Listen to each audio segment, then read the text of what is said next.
When our TeraFlex engineering team was given the prime directive to develop a leveling kit for the JT Gladiator, we figured no problem. A couple of spacers and done, right?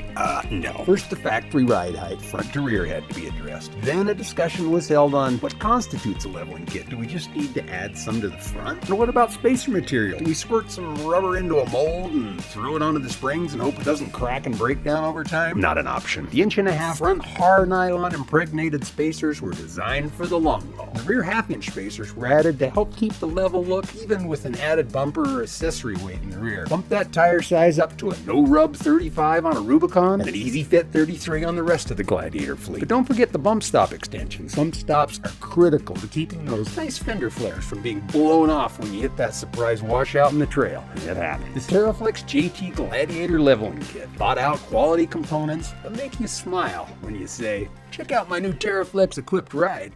Enjoy.